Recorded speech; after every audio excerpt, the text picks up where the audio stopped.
예수님께서 말씀하시는 이 진정한 예배에 대해서, 신령과 진정으로 드리는 영적 예배에 대해서 우리는 하나님께서 어떤 예배를 받느냐, 가짜 예배와 진짜 예배 중에 진짜 예배, 신령과 진정으로 드리는 예배를 받는다 그랬습니다. 거기에 대한 이 신령과 진정으로 드리는 예배는 어떤 예배인가? 교회에서 드리는 예배만이 예배가 아닙니다. 예배에서 가장 중요한 것은 하나님과의 만남인 것이죠. 하나님의 임재를 경험하는 것이며, 예배드리는 사람이 하나님의 임재가 무엇인지도 모른다면 그 사람은 습관적, 무의식적으로 왔다가 가는 것이죠. 우리는 예배를 드릴 때 하나님께서 이 장소에 계시면서 하나님의 임재를 느껴야 합니다. 찬양할 때, 말씀을 들을 때, 기도할 때 살아계신 하나님을 만나고 경험할 수 있어야 합니다. 예배 형식은 별로 중요하지 않습니다. 예배는 어떤 순서나 프로그램이 아니다. 물론 예배 요소 가운데 찬양과 기도와 말씀과 축도 등등등 이런 여러 가지 요소가 있지만, 이러한 요소들을 더욱 은혜스럽게 예배하기 위해서 적당하게 디자인해서 예배라는 한 형태를 만들었을 뿐입니다.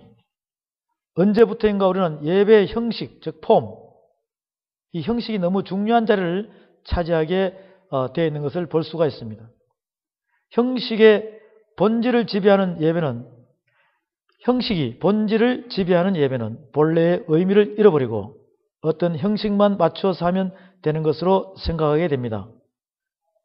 그래서 예배하면 이렇게 해야 하고, 이렇게 하지 않으면 좀 이상하고, 하나님을 효과적으로 예배하기 위해서 여러 가지 좋은 형식을 만들어 놓는 것은 중요하지만, 그 예배에 하나님이 임재하지 않는 예배 순서만 있고 하나님이 빠져버린 예배, 그것은 아무런 의미가 없다는 것이죠.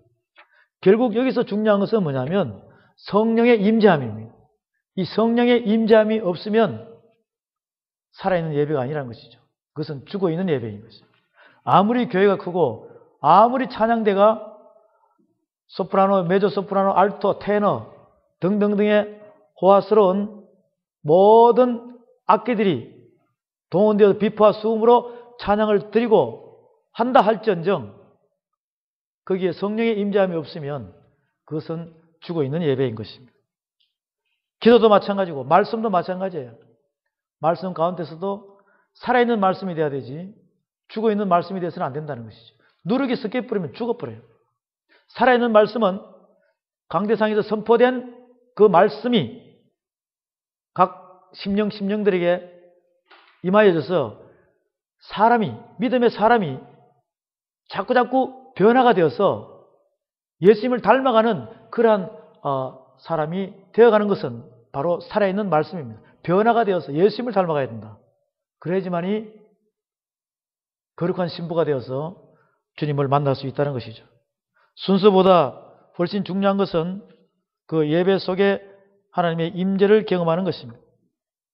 예배를 통해서 하나님이 보여지고 하나님의 음성이 들려지고 하나님이 나를 만져주시는 그런 하나님의 임재를 강하게 느끼는 예배가 진정한 예배라는 것이죠.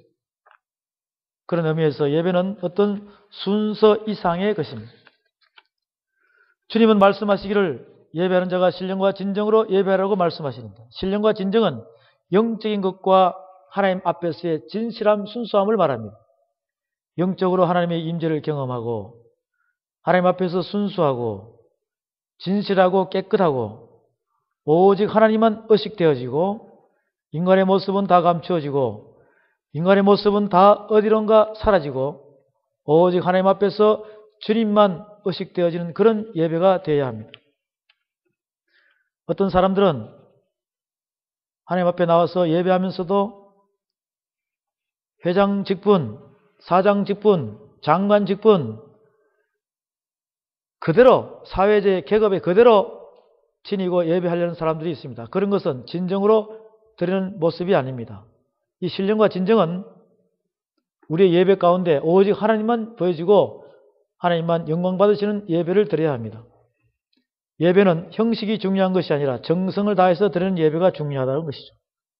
습관적이고 위선적인 예배, 메마른 기도, 입으로만 찬양하는 찬양, 근성으로 듣는 설교, 그것이 아니라 열정이 있고 기쁨으로 드려지는 그 감격이 넘치는 예배를 하나님께 드려야 된다는 것입니다. 이러한 예배를 드리는 것이 바로 우리를 창조하신 목적인 것입니다. 우리가 이렇게 예배드릴 때 하나님께서는 우리를 향하신 기쁨을 감추지 못하시게 되는 것이고,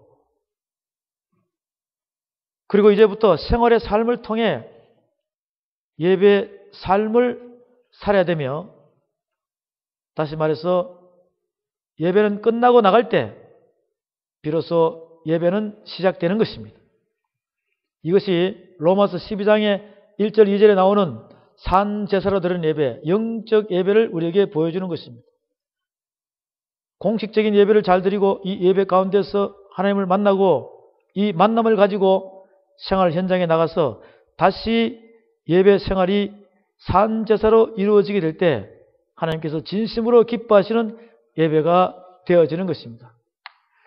예배는 드리는 것만으로 끝나서는 안 되며, 예배는 삶의 일부가 아니라 그 삶 자체가 바로 우리의 예배인 것입니다. 우리의 영혼 몸이 하나님께 드려져서 성령의 이끄심에 견인하심에 우리가 믿음과 행함으로 가면서 순종하는 그런 삶 자체가 바로 살아있는 신령과 진정으로 드리는 예배인 것입니다. 성경에서 우리에게 비춰주는 것은 바로 창세기 5장에서 나오는 에녹에서 대해서 비춰요. 에녹은 하나님과 300년 동안 동행했어요. 히브리서 11장에서는 그는 죽음을 맛보지 않고 하늘로 하나님께서 데려갔다고 나와 있습니다. 그 다음 유다서 1장에서는 거룩한 자들과 함께, 거룩한 예수님과 함께 이 땅에 경건치 않은 자를 심판하러 오신다고 재림에 대해서 우리에게 이야기하고 있습니다. 그것은 바로 지상 재림을 이야기합니다. 그래서 창세기 5장 나오는 에녹, 하나님과 300년 동행한 이 에녹을 보면 하나님과 동행했다는 자체를 알 수 있습니다. 그 동행은 바로 모든 삶이 하나님과 신령과 진정으로 드려지는 예배의 삶을 우리에게 보여주는 것을 우리가 깨달을 수 있는 것입니다. 여러분들도 신령과 진정으로 드려지는 그 예배 자체가 바로 어떠한 예배가 되어야 되느냐? 예수님과 사랑에 빠지는 것입니다. 그 사랑에 빠지는 것은, 그 사랑에 빠지는 그 예배가 진정한 예배요, 신령과 진정으로 드리는 예배입니다. 우리가 이 세상에서 하나님과 거리감을 두고 하나님과 함께하는 삶을 살지 않는다면 우리는 그분을 세상 속에서 예배 드리지 못하고 있는 것입니다. 참다운 예배는 세상 속에서 드려지는 나의 삶을 통한 예배임을 꼭 기억해야 될 것입니다. 그러한 예배는 바로 예배 장소가 정해지는 것이 아니라 어디에서나 예배할 수 있다는 것을 말하며, 성경에는 많은 사람이 직장에서, 집에서, 전쟁터에서, 감옥에서, 그리고 심지어는 침대에서 하나님을 찬양하면서 예배를 드린 사실이 기록이 되어 있습니다. 제가 불러드리는 것은 그냥 적어놓기만 하시기 바랍니다. 시편 113편의 3절, 시편 113편의 3절, 해 돋는 데서부터 해 지는 데까지 여호와 이름이 찬양을 받으시로다. 시편 63편 6절에 내가 나의 침상에서 주를 기억하며 밤중에 주를 묵상할 때 하오리니.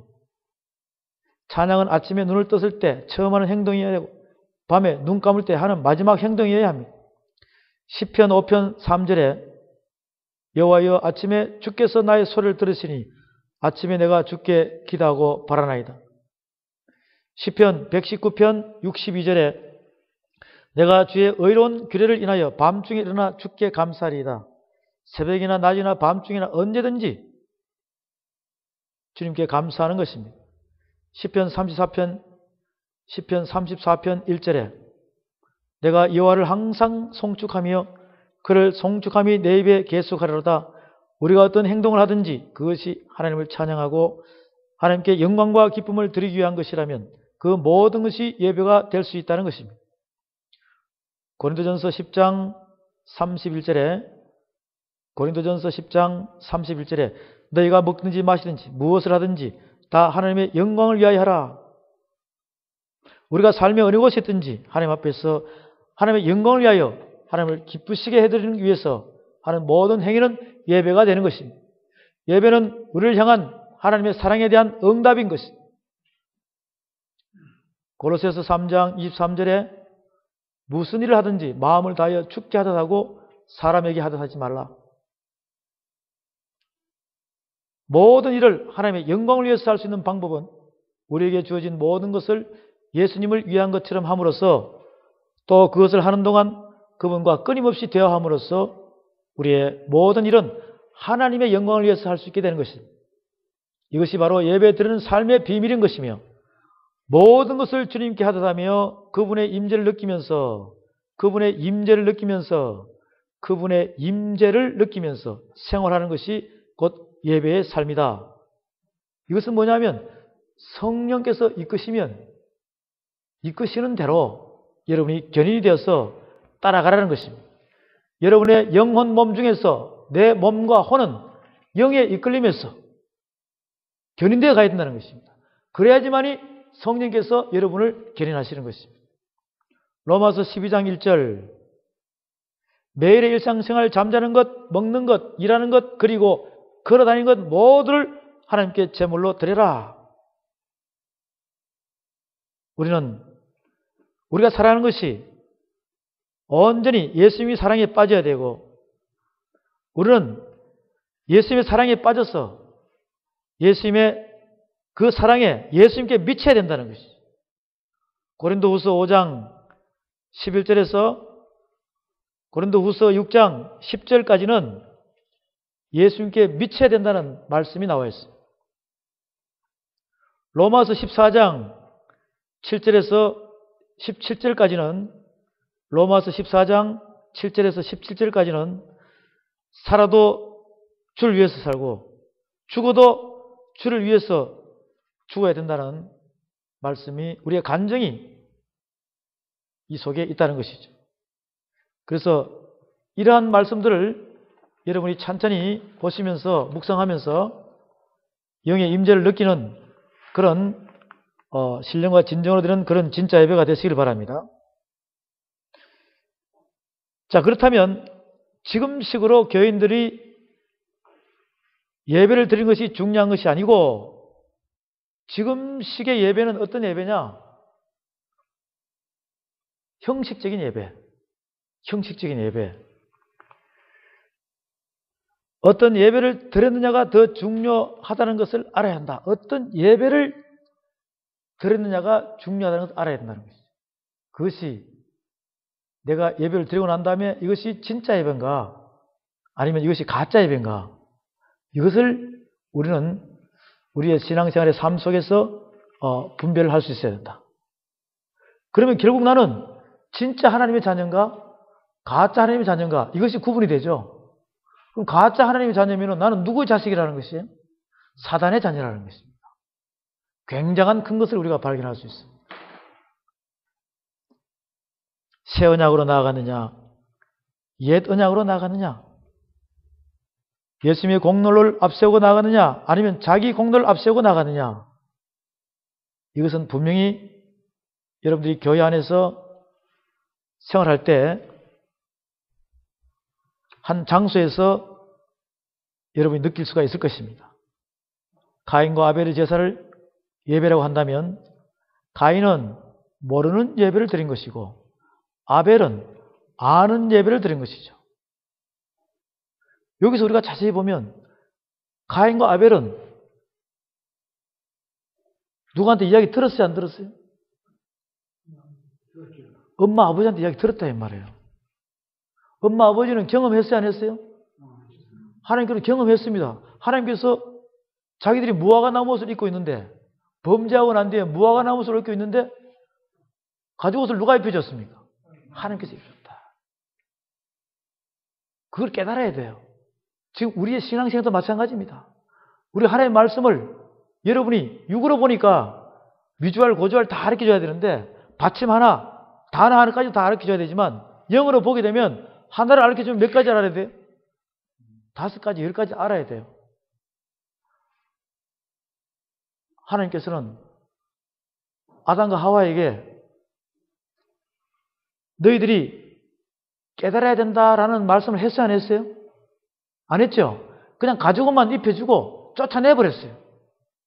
쫓아내버렸어요. 근데 아담은 깨달았어요, 안 깨달았어요?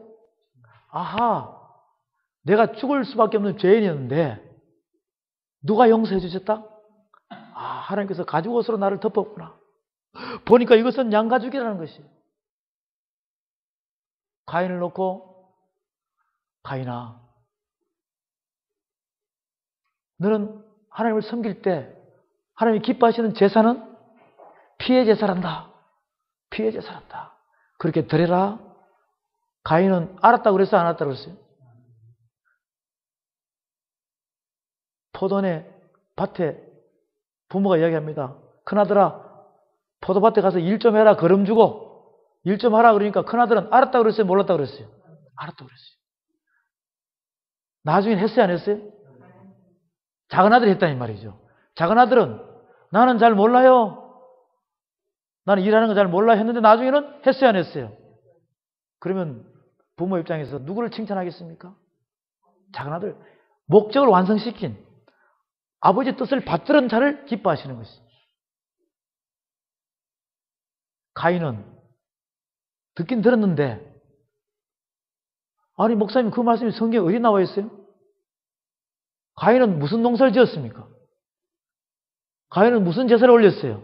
농사 지은 곡식을 갖다가 하나님께 제사를 드린 것이죠.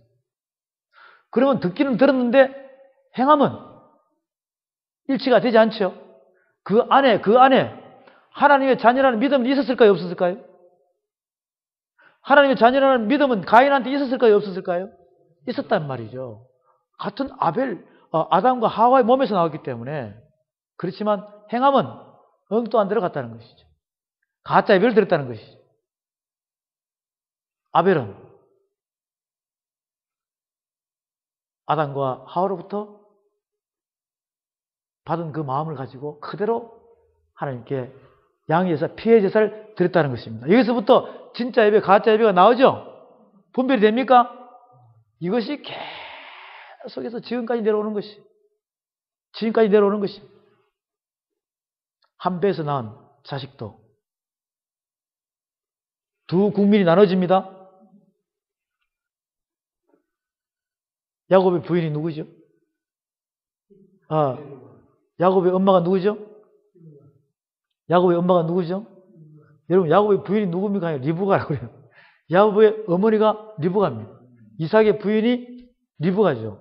리브가의 복 중에 두 국민이 있잖아요. 에서와 야곱이 있다는 것이죠. 그렇죠? 결국 에서는 육적인 상태로 가버리고 야곱은 육적이었지만 영적으로 이스라엘로 바뀌어버렸죠. 야곱에서 이스라엘로 바뀌어버렸다 이 말이에요. 이렇게 해서 육과 영으로 회복되는 이 단계. 우리는 지금 육적이었잖아요. 그런데 영으로 회복돼야 돼, 안 해야 돼? 영으로 회복되면 육의 예배를 드려야 돼요. 영의 예배를 드려야 돼요. 이것이 바로 신령과 진정으로 드리는 예배인 줄로 믿으시기 바랍니다. 그렇게 해서 창세기 4장에서는 가인과 아벨을 비춰주죠. 사도행전 7장에 봅니다. 사도행전 7장에 보게 되면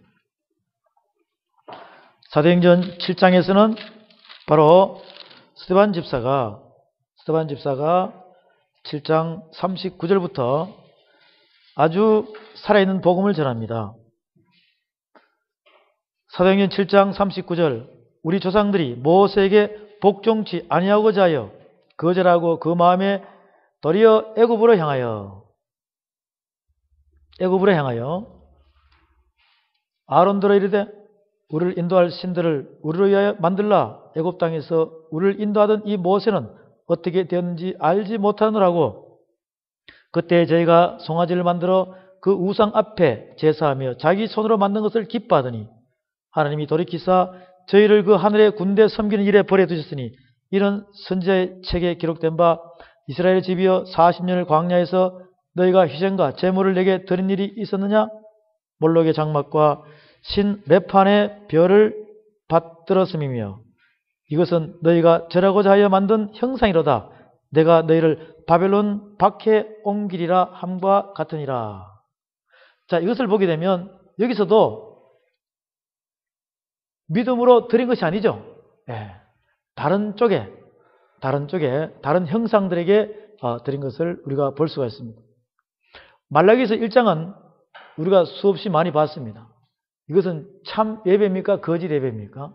거짓 예배죠.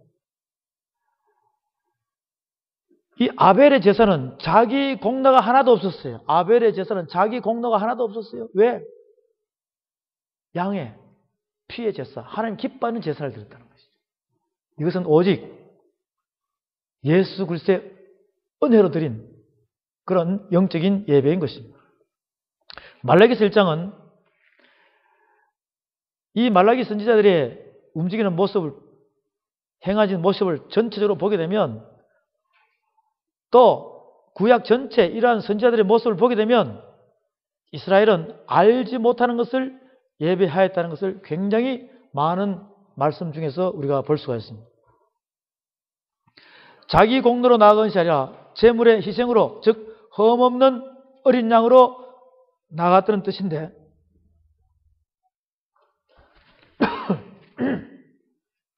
이 뜻은 어떤 뜻이 있느냐?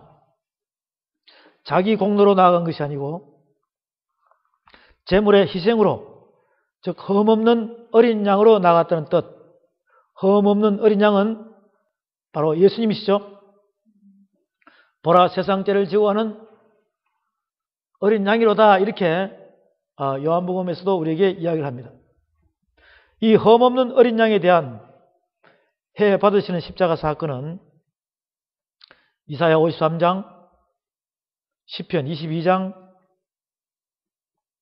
마태복음 27장 45절에 십자가 처형이 있습니다.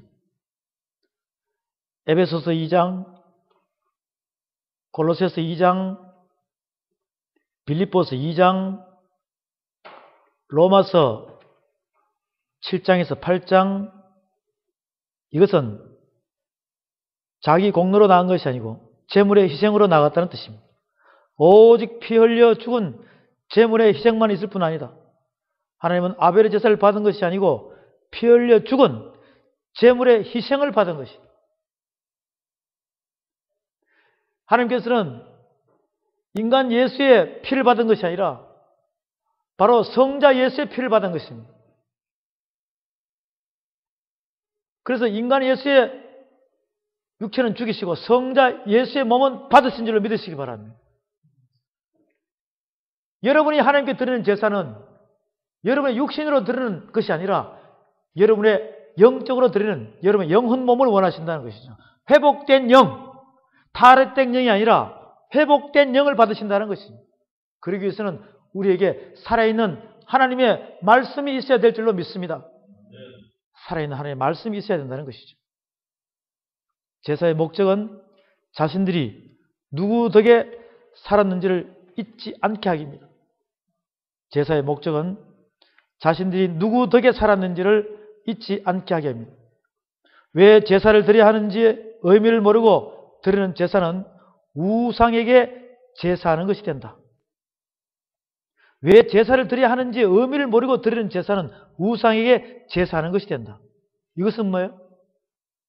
왜 예배를 드려야 되는지를 알지 못하고 드리는 예배는 가짜 예배라는 것이에요. 그것은 결국 어떤 큰 교회든 어떤 많은 사람들이 모여있는 단체든 간에 누구한테 드린다는 것이에요? 우상한테 예배를 하고 있다는 것이죠. 그것은 곧 사단에게 가려져서 사단에게 하는 것인지도 모르고 누구한테 한다는 것이에요? 하나님께 하고 있다는 이런 망령된 행실을 하고 있는 수많은 하나님의 백성들이 지금 이 지구상에 굉장히 많다는 것입니다. 우리는 깨달아야 할 것입니다. 우리가 드리는 예배, 이 제사, 산제사는 왜 어떻게 드려야 되는지, 진짜로 드려야 되는지 가짜로 드려야 되는지 이것을 알아야 된다는 것이죠. 그래서 하나님께서는 이사야 선지자에게 이렇게 말씀하십니다. 이사야 66장에 봅니다. 이사야서 66장에 보게 되면 66장 1절에서 4절까지 말씀을 제가 봉독합니다. 여러분께서는 이 말씀을 귀로 듣고 눈으로 보고 깨달아서 이 말씀의 뜻을 하나님의 영으로 육의 신비에 가득히 채우시길 바랍니다. 너무나도 중요한 말씀입니다. 여호와께서 이같이 말씀하시되 하늘은 나의 보좌요 땅은 나의 발등상이니 너희가 나를 위하여 무슨 집을 지을꼬 나의 안식할 처소가 어디랴. 나 여호와가 말하노라. 나의 손이 이 모든 것을 지어서 다 이루었느니라. 무릇 마음이 가난하고 심령에 통회하면 나의 말을 인하여 떠는 자 그 사람은 내가 권고하려니와 소를 잡아 드리는 것은 살인함과 다름이 없고 어린 양으로 제사 드리는 것은 개의 목을 꺾음과 다름이 없으며 드리는 예물은 돼지의 피와 다름이 없고 분향하는 것은 우상을 찬송함과 다름이 없이 하는 그들은 자기의 길을 택하며 그들의 마음은 가증한 것을 기뻐한즉 나도 유혹을 그들에게 택하여 주며 그 무서워하는 것을 그들에게 임하게 하리니 이는 내가 불러도 대답하는 자가 없으며 내가 말하여도 그들이 청종하지 않고 오직 나의 목전에 악을 행하며 나의 기뻐하지 아니하는 것을 택하였음이니라 하시니라. 이 말씀을 보게 되면 하늘은 나의 보좌요 땅은 나의 발등상이라고 그랬어요. 그러면 이미 이 땅에서 온 천지 만물을 다 주관하신 하나님 앞에서는 인간들이 굳이 예배당을 수십억씩 들여가지고 지어가지고 만들어놔도 다 헛것이라는 것이에요. 그 이야기입니다. 그러니 그걸 지을 필요가 있다 없다? 엉뚱한 데 신경 쓰지 말고 그럼 뭘 지으라는 것이에요? 살아있는 하나님의 성전을 지으라는 것입니다. 그것이 바로 하나님의 백성들을 말씀으로 육에서 영으로 회복시켜서 예수님을 닮아가게 해서 예수님이 성전인 것을 깨닫게 해서 나도 그렇게 살아있는 성전이 되게끔 그렇게 인도하라고 말씀하시는 것입니다.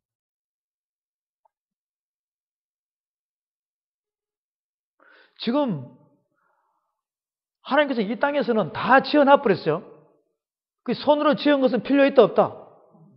손으로 지은 것은 필요 없는 것입니다. 손으로 짓지 아니한 것을 지어야 하는 거예요. 사람은 손으로 지었어요? 손으로 짓지 않았어요? 사람은 손으로 짓지 않았어요. 저런 담벼락은 벽돌이나 지붕 같은 건 다 사람이 손으로 짓습니다.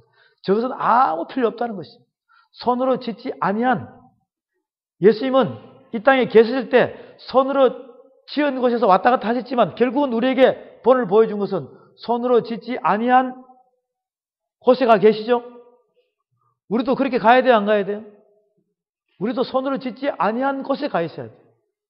이 땅에 있는 장막은 여러분이 없어도 상관이 없어요. 슬퍼하지 마십시오. 손으로 짓지 아니한 장막이 우리한테 예비가 되어 있죠? 예비가 되어 있습니다.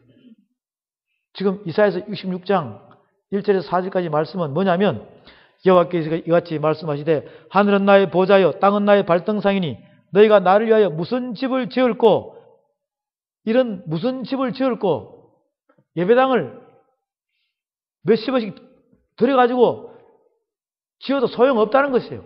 나의 안식할 처소가 어디야? 헛된 예배 가짜 예배 드리는 그곳에 내가 가서 그러면 앉아있으라 이 말이요? 그 뜻이에요. 나 여호와가 말하노라 나의 손이 이 모든 것을 지어서 다 이뤘느니라. 믿으십니까? 다 이뤄놨다는 것이죠. 다 이뤄놨다는 것이죠. 우리가 지을 필요가 있어요 없어요? 왜 유독히 우리 대한민국에서만 막 성전을 크게 지어가지고 거기다가 목매어 다는지 모르겠어요. 거기다가 온 전심을 다 집중하고 있습니다. 얼마나 무지한 줄 모릅니다. 한 사람 한 사람 하나님의 백성 한 심령 한 심령을 육에서 영으로 살려가지고 살아있는 성전으로 만들 생각은 안 하고 돈을 걷어가지고 그냥 뭐 10만 명이 들어가는 성전을 짓는다는 사람들도 있었어요. 20만 명, 30만 명 들어가게 뭐합니까? 나중에 이거 다 무너져요? 안 무너져요? 다 무너집니다.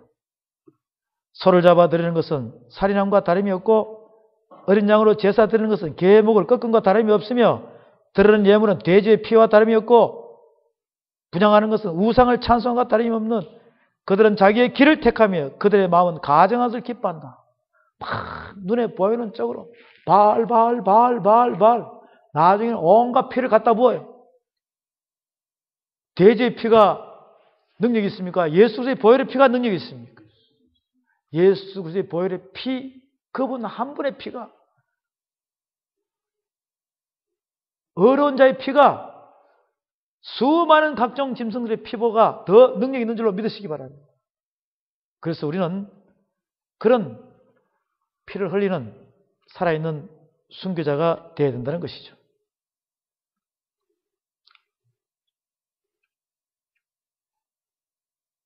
요한복음 2장 18절에서 21절 말씀은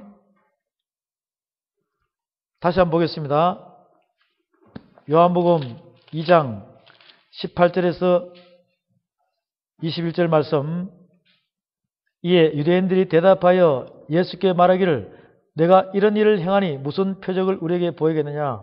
예수께서 대답하여 가라사대 너희가 이 성전을 헐라 내가 사흘 동안에 일으키리라. 유대인들이 가라되 이 성전은 46년 동안의 지었건을 내가 3일 동안에 일으키겠느냐 하더라. 그러나 예수는 성전된 자기 육체를 가리켜 말씀하신 것이라. 죽은 자 가운데서 살아나신 후에야 제자들이 이 말씀하신 것을 기억하고 성경과 및 예수의 하신 말씀을 믿었더라. 제자들도 믿었죠. 제자들도 믿었으면 사도들로부터 복음을 받은 우리도 믿어야 돼요? 안 믿어야 돼요? 그래서 성전된 자기 육체는 예수님의 몸이 성전이라는 것입니다. 그래서 우리도 그 본을 받으면 우리 몸도 성전 맞아요? 안 맞아요? 고린도전서 6장에 봅니다. 고린도전서 6장 19절 20절 너희 몸은 너희가 하나님께로부터 받은 바 너희 가운데 계신 성령의 전인 줄을 알지 못하느냐? 너희는 너희의 것이 아니라 값으로 산 것이 되었으니 그런즉 너희 몸으로 하나님께 영광을 돌리라. 7장 23절에 너희는 값으로 사신 것이니 사람들의 종이 되지 말라. 형제들아 각각 부르심을 받은 그대로 하나님과 함께 거하라 그랬습니다. 고린도전서 3장에 봅니다. 고린도전서 3장 9절에서도 우리는 하나님의 동력자들이요 너희는 하나님의 밭이요 하나님의 집이라. 16절에서도 너희가 하나님의 성전인 것과 하나님의 성령이 너희 안에 거하시는 것을 알지 못하느냐? 누구든지 하나님의 성전을 더럽히면 하나님의 그 사람을 멸하시리라. 하나님의 성전은 거룩하니 너희도 그러하니라. 우리가 이사야 66장 1절에서 4절까지 말씀을 비춰보니까 성전은 이 땅에 지어야 된다. 아니면 내 몸을 회복시켜야 된다. 내 육체를 하나님의 말씀으로 회복시켜야만이 예수님을 닮아가는 하나님의 성전이 되는 것입니다. 분명히 비교가 되지요. 분명히 비교가 됩니다. 이것을 비교가 되어서 이것을 깨달았으면 내 몸이 하나님의 성전이구나. 이걸 깨달았으면 굳이 성전 지을 곳에 돈을 많이 투자해서 지을 필요가 있습니까? 없습니까? 그냥 바람 피하고 비 피하는 곳이면 됩니다. 그런 장소에서 온전히 하나님의 말씀으로서 하나님의 백성들의 한 심령을 상한 심령을 온전한 하나님의 말씀이 하나님의 영으로 육의 신비에 가득한 하나님의 말씀을 선포할 수 있는 그런 하나님의 일꾼으로 만드는 것이 바로 하나님의 성전입니다. 그들은 그런 자들이 모여서 335 모여서 드리는 그 예배 장소가 바로 하나님께서 임재하는 장소예요. 두세 사람이 모여 기도하는 그곳에 내가 너와 함께하리라 말씀하셨어요. 그런 예배의 성공자가 되시기를 주의 이름으로 축원합니다. 하나님이 바라시는 것은 제사가 아니라 상하고 통회하는 마음입니다. 상한 심령을 받는다는 것이죠. 그래서 로마서 8장 26절에 봅니다. 로마서 8장 26절에 로마서 8장 26절에서 28절까지 말씀을 보면 로마서 8장 26절 이와 같이 성령도 우리 연약함을 도우시나니 우리가 마땅히 빌 바를 알지 못하나 오직 성령이 말할 수 없는 탄식으로 우리를 위하여 친히 간구하시니라. 마음을 감찰하시는 이가 성령의 생각을 아시나니 이는 성령이 하나님의 뜻대로 성도를 위하여 간구하심이라. 우리가 알거니와 하나님을 사랑하는 자 곧 그 뜻대로 부르심을 입은 자들에게는 모든 것이 협력하여 선을 이루니라. 하나님이 미리 아신 자들로 또한 그 아들의 형상을 본받게 하기 위하여 미리 정하셨으니 이는 그로 많은 형제 중에서 맏아들이 되게 하려 하심이라. 또 미리 정하신 그들을 또한 부르시고 부르신 그들을 또한 어렵다 하시고 어렵다 하신 그들을 또한 영화롭게 하셨느니라. 이렇게 해서 상한 심령에 통회하는 마음을 받으신다는 것이죠. 요한1서 5장에 보면 요한1서 5장입니다. 5장 13절에서 17절까지 말씀을 보면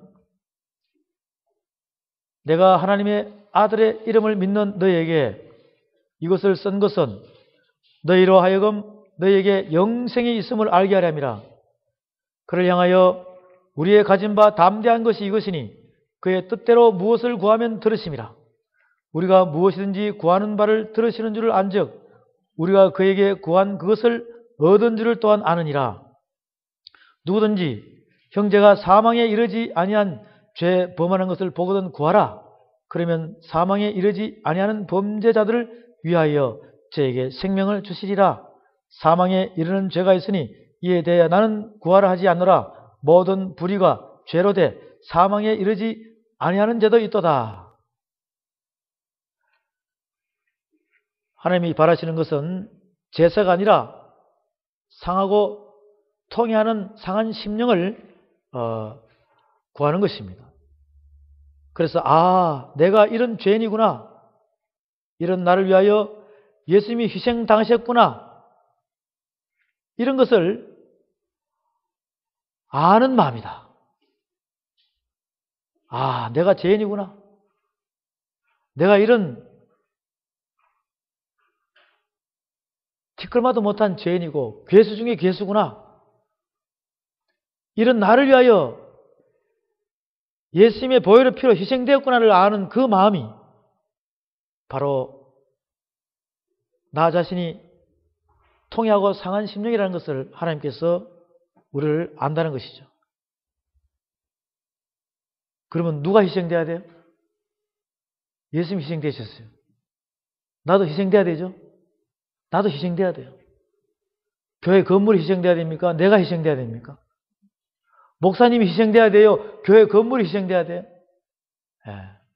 그 공동체를 맡고 있는 지도자가 희생이 돼야 돼요. 그러니 교회를 지어서 충성하려고 하지 말아야 한다. 교회를 지어서 하나님께 충성하는 것이 아니라 상한 심령들을 하나님께 제대로 인도하여 그들을 육에서 영으로 회복하여 하나님 기뻐하는 그런 살아있는 성전이 회복되는 것을 하나님께서 기뻐한다는 것을 여러분이 알아야 됩니다. 하늘이 보좌이고 땅이 하나님의 발등상인데 무슨 집을 지어서 성전이라고 바치려고 하느냐? 이사야 66장 1절에서 4절까지 말씀이죠. 그 전체적인 부분을 제가 줄여서 말씀한다면 하늘이 보좌이고 땅이 하나님의 발등상인데 무슨 집을 지어서 성전이라고 바치려고 하느냐? 땅엔 성전이 없다는 뜻이다. 땅에는 성전이 없다. 즉 이것은 장소가 없다는 뜻이에요. 할렐루야. 장소가 없다는 뜻이에요. 만약에 5만 명, 10만 명이 들어가는 그 성전이 잘못돼가지고 그것이 거대한 술 파는 장소가 되면 그것은 성전입니까? 성전 아닙니까? 성전이 아니잖아요. 그런 것들이 지금 유럽 쪽에서 많이 흘러내려왔죠. 여기 우리나라도 마찬가지예요. 교회 하던 건물이 뭐가 되어버렸어요? 사무실이 되어버리고 어떠한 매장이 되어버리고 이렇게 해서 술집이 되어버리고 그런 군데군데가 있다는 것이죠. 하늘이 보좌이고 땅이 하나님의 발등상인데 무슨 집을 지어서 성전이라고 바치려고 하느냐? 땅엔 성전이 없다는 뜻이다. 장소가 없다는 뜻이에요. 또 하나 예를 들면 교회 터가 넓은 곳에서 거기다가 200평짜리 교회를 지어놓고 교회 땅이 10,000평 정도가 있어요. 주차장도 있고 다 있죠. 근데 그것이 재가비로 돼가지고 아파트가 돌아버리면 성전이 있는 것입니까? 없는 것입니까? 없는 것인 것입니다. 아무 필요가 없는 것이에요. 그래서 하늘이 보좌이고 땅이 하나님의 발등상인데 무슨 집을 지어서 성전이라고 바치려고 하느냐? 땅엔 성전이 없다는 뜻이다. 장소가 없다는 뜻입니다. 하나님의 말씀이 이러한데 이 시대에 성전을 짓겠다고 교인들로 하여금 헌금을 하러 가는 것들은 목사들이 사기치고 거짓 증언하고 있다는 것을 알아야 합니다. 교회 건물을 지어서 하나님께 봉헌한다고 하는데 하나님께서는 그런 것들을 안 받으신다. 인간은 성전을 지을 수가 없다. 오직 성전은 성령님께서 지으시는 줄로 믿으시기 바랍니다. 인간은 성전을 지을 수가 없어요. 건물 같은 거는 지을 수가 있겠지만 인간이 어떻게 하나님이 기뻐하는 성전을 지을 수가 있습니까? 이것은 살아있는 하나님의 말씀만이 성전을 지을 수 있다는 것이죠. 성령께서 우리를 주관하시고 우리를 인도하시고 우리를 완성시키고 그래야지만이 완성된 하나님의 성전이 된다는 것을 여러분들이 깨달을 수 있어야 되는 것입니다. 이사야 선지자는 가짜 예배를 드릴 생각하지 말고 예수님이 왜 죽으셨는지를 알라고 하십니다.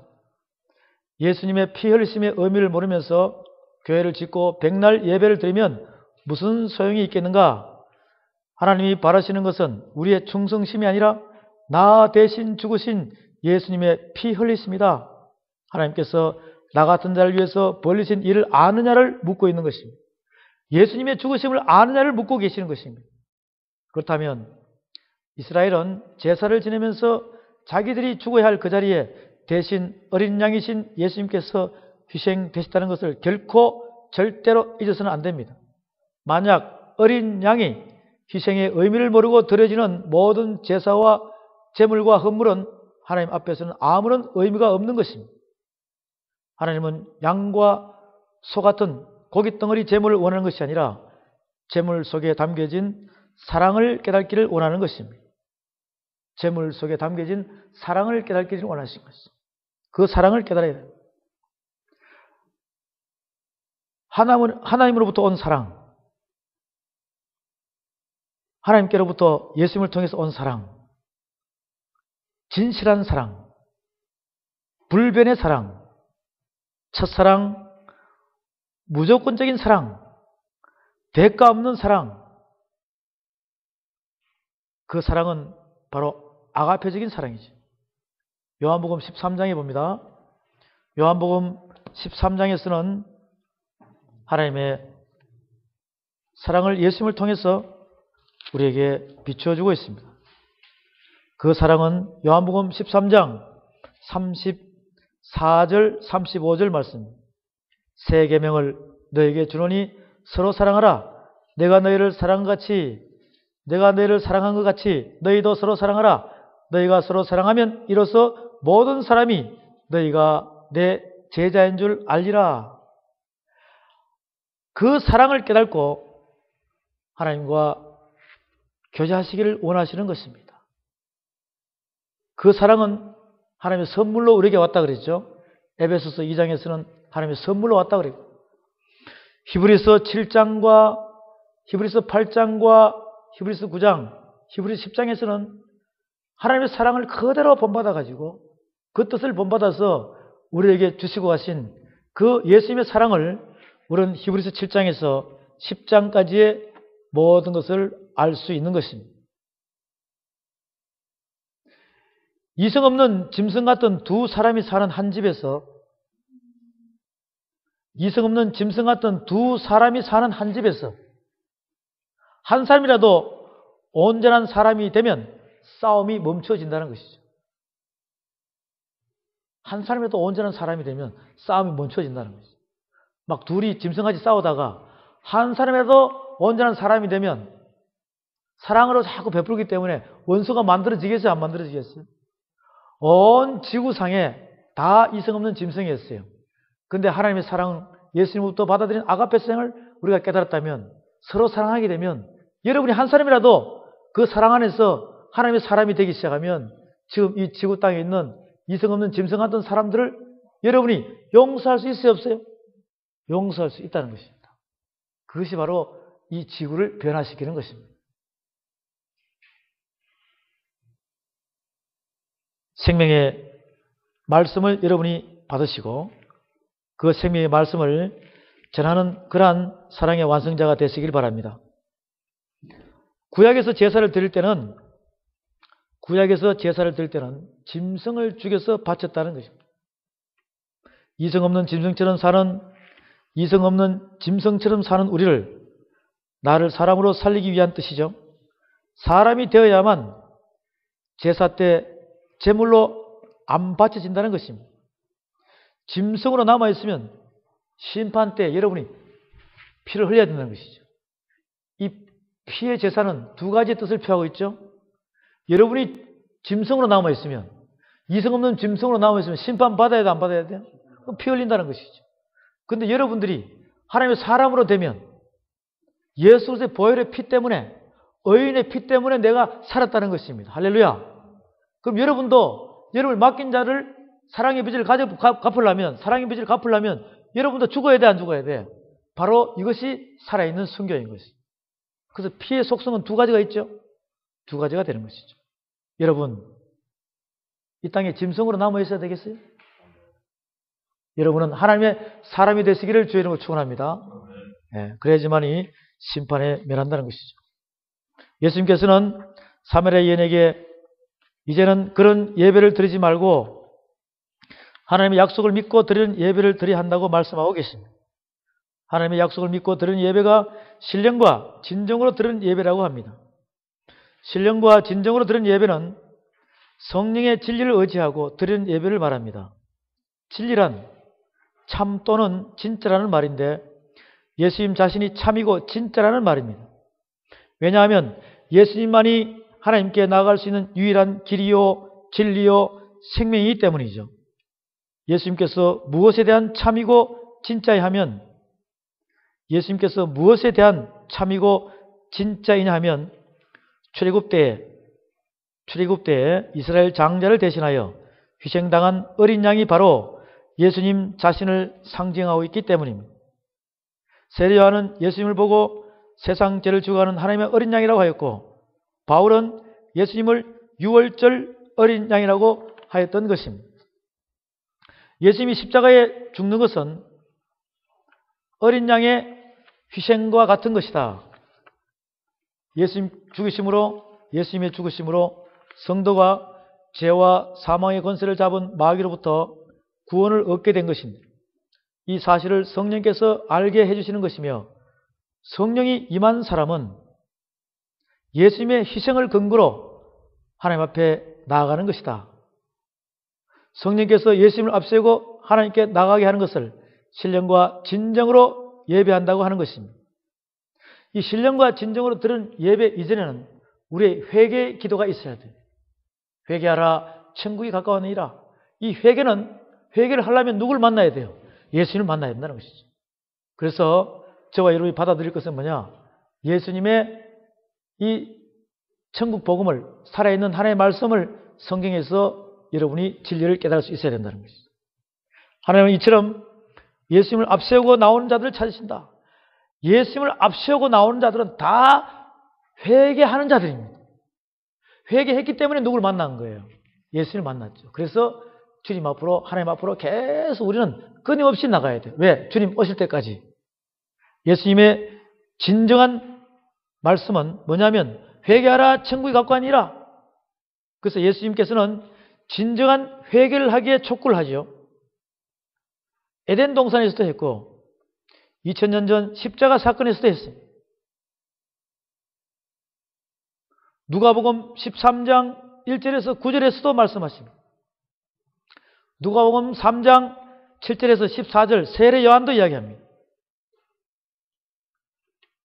누가복음 6장 46절에서 49절에서도 예수님께서 말씀하십니다. 아버지 하나님의 뜻을 우리에게 전달하시죠. 요한복음 5장 14절에서도 요한복음 8장 11절에서도 에스겔서 18장 21절에서 32절에서도 에스겔서 33장 10절에서 20절에서도 히브리서 9장 11절에서 28절에서도 회개에 대한 촉구에 대해서 성부, 성자, 성령께서 우리에게 계속해서 비춰주고 있습니다.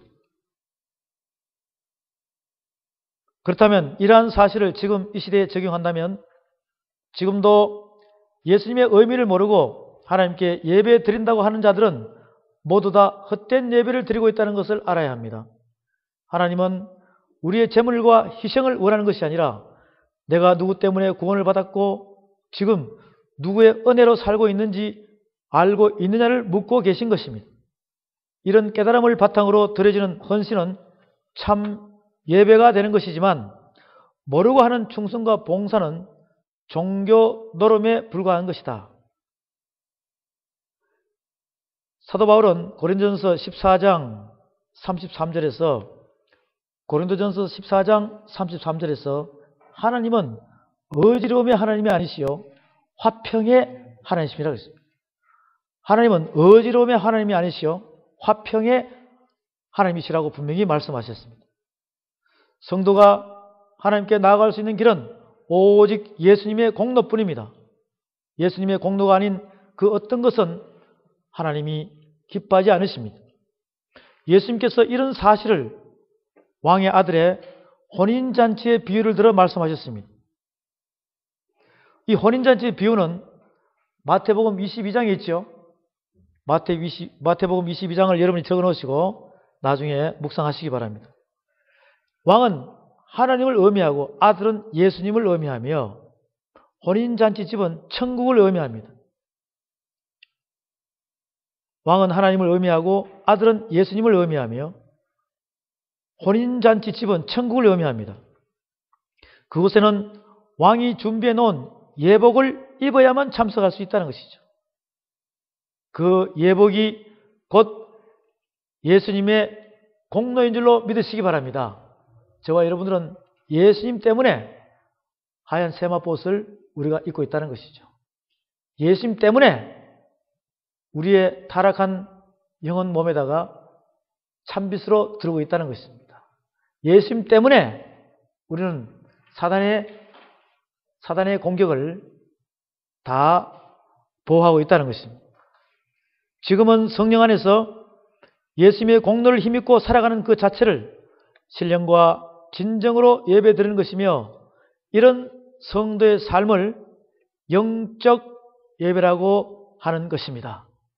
사랑하는 사명자 여러분, 주의 백성 여러분, 저와 여러분들은 이 영적 예배에 바로 살아있는 예배, 신령과 진정으로 드리는 모든 예배는 예수님의 공로를 힘입고 드려지는 모든 우리의 인생의 삶 전체가 신령과 진정으로 드려지는 예배가 될 줄로 믿습니다. 이렇게 해서 이제 마무리하면 예수님의 공로는 바로 하나님의 사랑을 우리에게 비춰주고 있죠.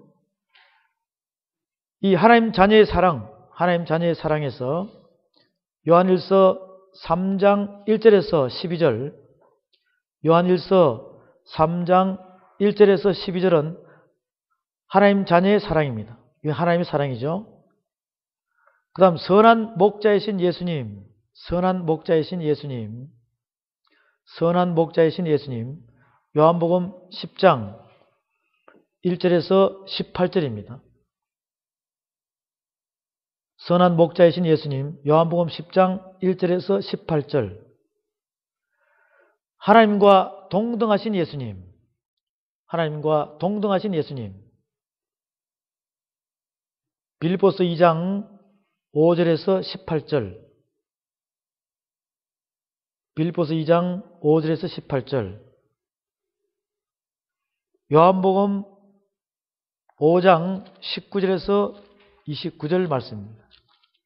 요한복음 5장 19절에서 29절 말씀입니다.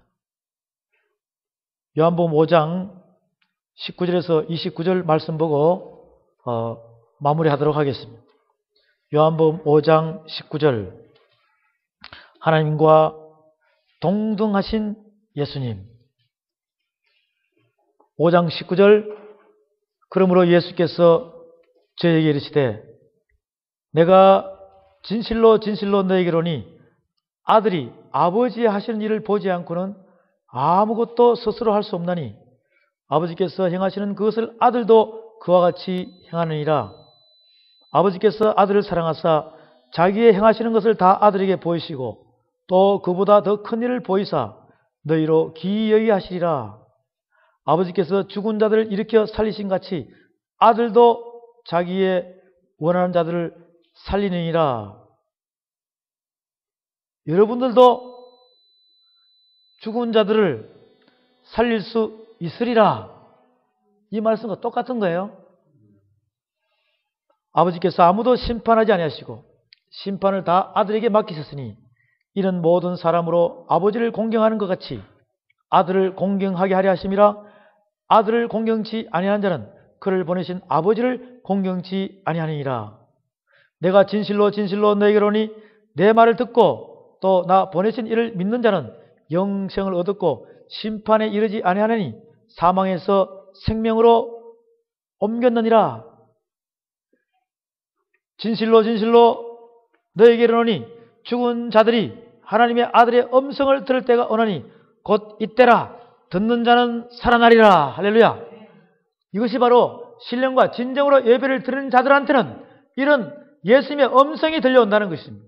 성령님의 음성이 들려온다는 것이죠. 이것이 말씀을 통해서 그분께서 여러분을 만나준다는 것입니다. 아버지께서 자기 속에 생명이 있음 같이 아들에게도 생명을 주어 그 속에 있게 하셨고 또 인자됨을 인하여 심판하는 권세를 주셨느니라.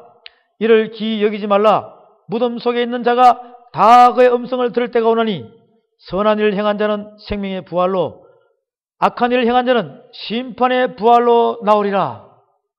사랑하는 여러분, 여러분 모두가 생명의 부활로 올라서기를 신령과 진정으로 드리는 예배 성공자 되시기를 주의 이름으로 축원드립니다.